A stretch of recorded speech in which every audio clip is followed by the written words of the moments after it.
আসসালামু আলাইকুম। দৈনিক আর নিউজ সংবাদে সবাইকে স্বাগত জানাচ্ছি। আমি তানজিলা টুইঙ্কেল। শুরুতেই দেশের সংবাদ। জাতীয় সংসদের ৭৫টি আসনের সীমানা পুনর্নির্ধারণে এখন পর্যন্ত ৬০৭টি আবেদন পাওয়ার কথা বলছে নির্বাচন কমিশন।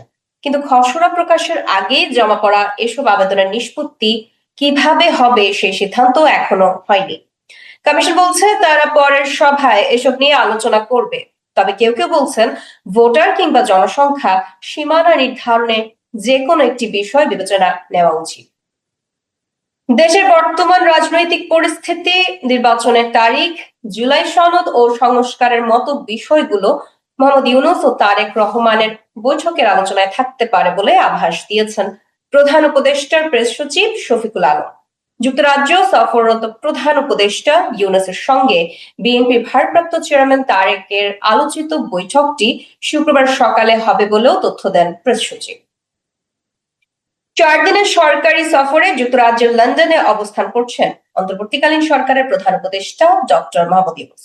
গতকাল মঙ্গলবার প্রধান উপদেষ্টা ও তার সফর সঙ্গীদের বহনকারী এমিরেটস এয়ারলাইন্সের ফ্লাইটটি স্থানীয় সময় সকাল ৭টা ৫ মিনিটে লন্ডনের হিথ্রো বিমানবন্দরে অবতরণ করে। অন্তর্বর্তীকালীন সরকারের দায়িত্ব নেওয়ার পর এটি অধ্যাপক ইউনূসের প্রথম ইউরোপ সফর। আজ বুধবার লন্ডনে যুক্তরাজ্যের প্রধানমন্ত্রী কিয়ের স্টারমারের সঙ্গে দ্বিপক্ষীয় বৈঠকের কথা থাকলেও তিনি কানাডা সফর থাকায় এখনো বৈঠকের সময় নির্ধারণ করা যায়নি। আজ লন্ডনের স্থানীয় সময় দুপুর ১২টার পর দ্বিপক্ষীয় বৈঠকটি অনুষ্ঠিত হওয়ার সম্ভাবনা ছিল। তবে যুক্তরাজ্যের প্রধানমন্ত্রী দেশে না থাকায় বৈঠকটির সময়সূচি তৈরি হয়নি। তবে সন্ধ্যায় রাজার আমন্ত্রণে নৈশ ভোজে অংশ নেবেন প্রধান উপদেষ্টা। সদ্য শুরু হওয়া জাতীয় নাগরিক পার্টির ক্রাউড ফান্ডিং কার্যক্রম আপনার অনুদানে আগামীর বাংলাদেশ ঈদের ছুটির মধ্যেও অভাবনীয় সাড়া পেয়েছে। গত ৫ই জুন আনুষ্ঠানিকভাবে এই কার্যক্রম শুরু হওয়ার পর থেকে ঈদের সরকারি ছুটির সময়ে ব্যাংক সহ অন্যান্য কার্যক্রম বন্ধ থাকা সত্ত্বেও বাংলাদেশে বসবাসরত ৩,২৬৫ জন নাগরিক মোট ১৩,৮১,৮১০ টাকা অনুদান পাঠিয়েছেন। এনসিপির যুগ্ম সদস্য সচিব এস.এম. সাইফ মোস্তাফিজ তার ফেসবুক পোস্টে এই তথ্য নিশ্চিত করেছেন, যা সংগঠনের দক্ষিণাঞ্চলের মুখ্য সংগঠক হাসনাত আব্দুল্লাহ শেয়ার করেছেন। এবার আন্তর্জাতিক প্রসঙ্গ। ফিলিস্তিনের অবরুদ্ধ গাজা ভূখণ্ডে ইসরায়েলি হামলায় একদিনে কমপক্ষে আরো ৭০ ফিলিস্তিনি নিহত হয়েছেন। আহত হয়েছেন আরো ২ শতাধিক। নিহতদের মধ্যে ক্ষুধার্ত ত্রাণ প্রার্থীও রয়েছেন। বুধবার এক প্রতিবেদনে এ তথ্য জানিয়েছে সংবাদ মাধ্যম আল জাজিরা। সংবাদ মাধ্যমটি বলছে, অবরুদ্ধ গাজা উপত্যকার বিভিন্ন এলাকায় মঙ্গলবার ভোর থেকে ইসরায়েলি বাহিনীর লাগাতার হামলায় ৭০ জনের বেশি ফিলিস্তিনি নিহত হয়েছেন বলে আল জাজিরাকে জানিয়েছেন স্থানীয় চিকিৎসক কর্মকর্তারা।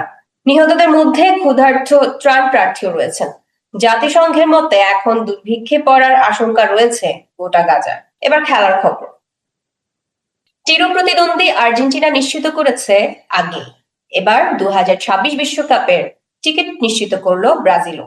সাও পাওলোতে অনুষ্ঠিত লাতিন আমেরিকা অঞ্চলের বাছাই পর্বের ১৬তম রাউন্ডে প্যারাগুয়েকে ১-০ গোলে হারিয়ে দ্বিতীয় দল হিসেবে কনমেবল অঞ্চল থেকে বিশ্বকাপ নিশ্চিত করল কার্লো আনচেলত্তির শিশুরা। ম্যাচ পরবর্তী সংবাদ সম্মেলনে গোমরা মুখে এলেন বাংলাদেশ দলের স্প্যানিশ প্রধান কোচ হাভিয়ের ক্যাব্রেরা। সিঙ্গাপুর বাংলাদেশের চেয়ে র্যাঙ্কিং এ ২২ ধাপ এগিয়ে। ঘরের মাঝে ১,০২০ দর্শকের সমর্থন। হামজা সামিতের ভালো পারফরমেন্সের পরেও বাংলাদেশ ২-১ গোলে হেরেছে সিঙ্গাপুরের কাছে। দর্শক, এতক্ষণ সাথে থাকার জন্য ধন্যবাদ। দৈনিক আর নিউজের সকল আপডেট পেতে ফেসবুক পেজ ও ইউটিউব চ্যানেলে চোখ রাখুন এবং সাবস্ক্রাইব করুন। ধন্যবাদ সবাইকে।